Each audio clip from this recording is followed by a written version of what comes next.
사이언스라고 하는 것이 오늘날 우리가 사용하는 방식으로 사이언티스트, 과학자, 사이언스, 과학이라는 학제로 이게 본격적으로 거론되기 시작하는 19세기 말이에요. 이 말이 오늘날 우리처럼 아주 평범한 일상으로 쓰이기 시작하는 건 20세기 넘어가면서부터예요. 그러면 대체 우리가 알고 있는 이 자연에 대한 보편적 진리라는 말은 사이언스로 쓰지 않았으면 뭐라고 썼어요? 자연학이라는 말을 썼어요. 자연학. 피지카. 사이언스는 당시에는 자연에 대한 보편적 진리를 나타내는 그런 것이 아니라 올바른 방법으로 만들어진 모든 알을 다 사이언스라고 했어요. 그래서 사실 그리스에서부터 사이언스라고 하는 거는 이런 진리적인 내용이 아니라 방법의 문제였어요. 어떻게 진리를 생산할 것인가. 이렇게 방법이나 어떤 그 과정이 아니라 구체적인 내용으로서 자연에 대한 진리를 탐구하는 학문은 피지카, 자연학이라고 이렇게 불렸던 거예요. 그러면 이 피지카라고 하는 것이 사이언스라고 하는 것과 어떤 차이가 있을까? 이거를 이제 좀 생각을 해봐야 될 것 같아요. 서구 철학의 기원을 따질 때 보통 누구를 따진다고 그랬죠? 플라톤을 따진다고 그랬죠? 응.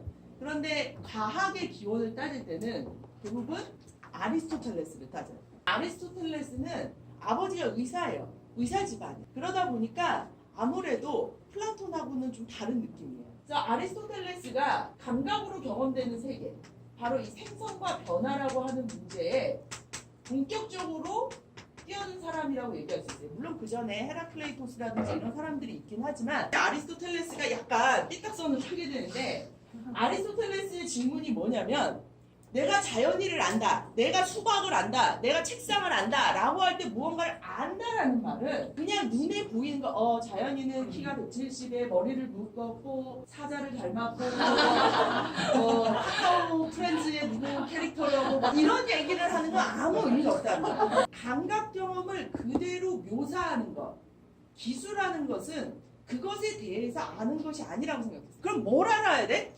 걔가 왜 그렇게 생겨먹었어를 이해해야 비로소 감각 경험의 대상을 이해한다고 생각했어요. 그래서 만드는 원인을 찾는 게 우리가 말하는 리즌이라고 부르는 거예요. 서구에서. 이성이다 이렇게 부를 때 근거가 있다 라고 할 때 그 근거 뭐냐면 감각 경험의 대상을 만드는 근거. 이게 다 아리스토텔레스랑 관련있어요. 근데 16세기 넘어가면서부터 뭐가 등장하기 시작하냐면 시계라고 하는 게 만들어졌어요. 특히 16세기를 넘어오면 서유럽에는 무슨 시대가 오냐면 기계의 시대가 와요. 예전에 시간이라고 하는 것이 이런 식으로 동질하고 균질적이지 않았어요. 여름의 시간과 겨울의 시간은 완전히 다른 시간이에요. 풍차 생각해보세요. 태풍이 올 때의 시간과 이렇게 장마가 전에 이 무거운 시간은 다른 거예요. 그래서 자연적인 시간은 동질적이지 않아요. 반면에 시계의 등장은 우리한테 무슨 느낌을 줬냐면 시간이라는 게 굉장히 균질하게 사유될 수 있구나 이런 생각을 주기 시작한 거예요. 그래서 여러분들 물리학 할 때 이런 거 배우잖아. 이쪽을 시간축, 이쪽을 거리축 이렇게 해가지고 풍물선 막 그리고 그죠? 이게 너무 이상한 거야. 이게 여기 비도 안 내리는데 바람도 안 부는데 시간도 어떻게 균질하게 얘기할 수 있냐는 거예요. 근데 이게 가능하다고 누가 생각하는 거예요? 데카르트가 생각하는 거예요. 이 좌표계 이름이 뭐냐면 데카르트 좌표계예요. 그러니까 저 좌표계는 천재여서 저런 좌표계를 만들 수 있는 게 아니에요. 세상을 보는 시각, 시간에 대한 감각, 공간에 대한 느낌, 이게 완전히 다른 장에 살아야 이거를 가지고 세계를 설명해 보겠다라고 하는 시도가 가능한 거예요. 아리스토텔레스가 바보이기 때문에 이 짓을 못한 게 아니라 아리스토텔레스는 절대 이거를 리얼리티한 세계로 보지 않았기 때문에 이걸 하지 않은 거라고요.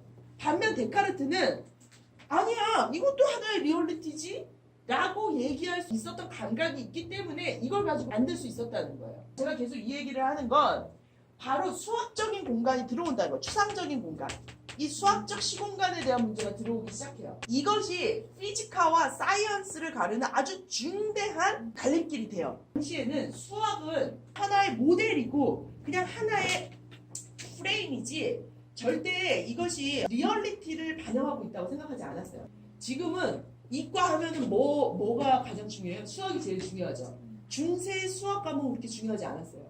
그리고 이 수학이라는 게 사실은 근본적인 과목보다는 떨어지는 거였어요. 왜냐하면 우주의 근원을 설명하는 게 아니라 이 우주의 겉그림만 그리고 있기 때문에. 근데 갈릴레오라고 하는 사람이 수학의 위상을 완전히 바꿨다는 거예요. 갈릴레오가 이 수학의 위상을 높이기 위해서 많은 논증을 해요. 어떤 논증을 하냐면 수학으로만 보이는 세계를 보여줘요.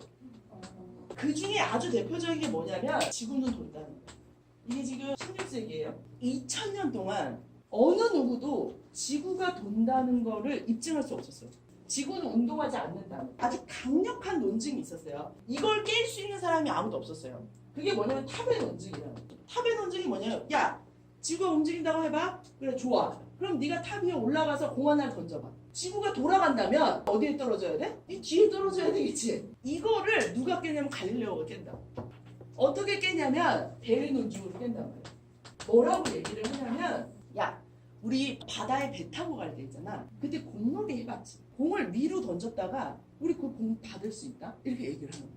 그런 사람들이 갑자기 우리 맨날 경험을 했는데 막 움직이는 배 위에서 우리가 공놀이를 하고 있다는 걸 깨닫기 시작한 거예요. 우리가 여태까지 몰랐던 게 아니에요. 근데 한 번도 인지하지 못했던 경험들이 있어요. 경험했으나 경험하지 못했던 것. 이런 것들을 수학적인 감각으로 다 엄청나게 캐치해내요. 이거를. 그러니까 사람들이 갑자기 어떤 새로운 경험을 하게 된 거야. 이런 것들이 이제 갈릴레오한테 아주 강력한 무기로 작동을 합니다. 제가 계속 얘기했던 이거를 정리를 좀 해보면 결국에 아리스토텔레스로 얘기되는 피지카와 갈릴레오를 중심으로 해서 오늘날에 이른 이 사이언스는 기본적으로 세계를 보는 상이 달라요. 그쵸? 그 대표적인 게 뭐냐면 진자운동이라는 거예요. 우리는 얘를 어떻게 움직인다고 말하죠? 좌우로 움직인다고 얘기하죠. 이게 갈릴레오의 시선이에요. 갈릴레오가 진자운동이라는 거를 만들어낸 사람이다 이런 거로 유명한데 왜 그렇게 유명할까? 이걸 좌우로 보기 시작한 거예요. 그럼 그 이전에 뭐라고 봤는데요? 이거 위아래로 움직이는 걸 봤어요.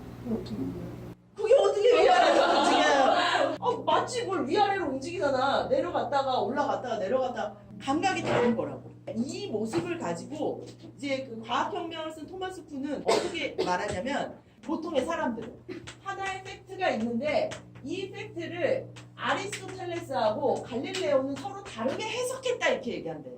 그러니까 지금 자연을 피지카적으로 보는 거랑 사이언스적으로 보는 거는 서로가 동일한 자연을 보되 서로 다른 해석 체계를 가졌다 이렇게 보통 얘기한다는 거예요. 근데 토마스 쿤이라는 과학사가는 그렇게 말하지 않아요. 아예 처음부터 둘이 보는 세계가 달랐다는 거예요. 지각 체계가 달랐다고. 그 얘가 바로 이 진동이에요. 얘는 뭘로 본 거예요? 상하 운동으로 본 거고 갈릴레오는 좌우 운동으로 본 거예요. 이거는 지각 체계가 다르다는 걸 얘기해 준다는 거예요. 그리고 팩트라고 하는 것은 원래 팩트가 있는 게 아니라 이 말 자체가 구성된 것이라는 뜻이에요.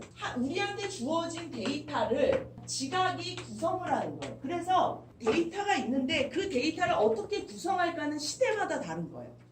누군가는 위아래로, 누군가는 좌우로 이렇게 보게 된다는 거죠. 그러니까 제가 수학이라고 하는 거에 얘기하고 싶었던 건 뭐냐면 수학이 대단하다는 게 아니라 다른 지각 체계를 갖는 거라는 거예요. 다른 눈을. 내가 양자역학을 배운다는 건 어떤 거예요? 양자역학적인 지각 체계를 갖는 거예요. 갈릴레오의 대단함은 그가 진리를 발견했다는 것이 아니라 다른 지각 체계를 발명했다는 것에 있어요. 그리고 과학을 공부한다는 걸 가지고 여러분한테 얘기해주고 싶은 것도 하나의 단일한 자연에 보편적인 진리가 있는 게 아니라 피지카와 사이언스처럼 다양한 과학이 있고 그 과학마다 서로가 구성해내는 팩트가 다르다는 거야. 구성하는 자연이 다르고 그렇기에 서로 다른 진리를 갖고 있다는 거예요. 우리가 과학으로부터 배워야 할 것은 그래서 상대주의가 아니라 자연을 만나는 그 다양한 감각이라는 거예요. 각각의 시대가 나름의 인식의 틀을 가지고 있듯 그 시대는 그 시대만의 지각 방식을 가지고 있어요. 절대 달라요. 이거를 인정해야 돼요. 쟤들은 아직 이런 걸 몰랐어가 아니라 우리하고 다른 물리적인 지각 감각을 갖고 있었어요. 그래서 과학은 무엇이 진리인가 이렇게 물으면 안 돼요. 무엇이 진실인가 이렇게 물으면 안 돼요. 나중에 얘기를 하겠지만 파이어벤트라는 과학 철학자는 이거는 과학에 대한 잘못된 질문이라는 거예요. 근데 우리는 인문학하고 다르게 과학에는 반드시 진리를 물어요. 근데 파이어멘트는 뭐냐면 어떤 과학이 가치로운가. 이상하죠? 왜? 과학은 이미 어떤 사유체계, 어떤 지각체계, 어떤 진리체계 이거를 가지고 있기 때문에 어떤 과학이 가치로운가를 묻고 우리는 그 가치로운 과학을 해야 된다고 믿어. 이건 진리의 문제가 아니다. 왜? 수많은 자연, 수많은 진리가 있으니까. 거기에서 예를 들면 항아리 보이세요? 네. 항아리에 뭐가 보이세요? 여자, 남자가 보이죠? 다른 거 보이는 사람? 돌고래. 7살짜리 애들한테 보여주면 돌고래 밖에 못 본대요. 돌고래가 안 보이지? 니네가 얼마나 성숙한 존재인지를 입증해주고 있는 거야. 알겠니? 무슨 말이냐면 우리는요 아무거나 볼 수 있지 않아요. 우리의 사유체계와 인식체계가 무엇을 볼지를 결정한다고. 우리는 이 본다는 것을 굉장히 순수하고 깨끗한 형태라고 생각하지만 그렇지 않아요. 각 시대마다 무엇을 봐야 하는지를 배워요. 그래서 실제로 태어날 때부터 이 눈이 보이지 않는 사람들 눈을 뜨면 화면 조정 시간 이렇게 막 칙 하는 것처럼 보이는 거예요. 우리는 너무 어려서 기억을 못하겠지만 무엇을 보고 무엇을 보지 말아야 될지 배워요. 보는 것도 배우는 거예요. 지금 제가 말한 대로 자연은 객관적으로 저기에 고정되어 있는 것이 아니에요. 그 사람과의 관계 위에서 탄생하는 게 자연이에요. 이것이 과학이 다루는 자연이고 과학이 다루는 진리예요. 이 문제를 가지고 양자역학을 만나야 돼요. 네, 수고했어요. 감사합니다.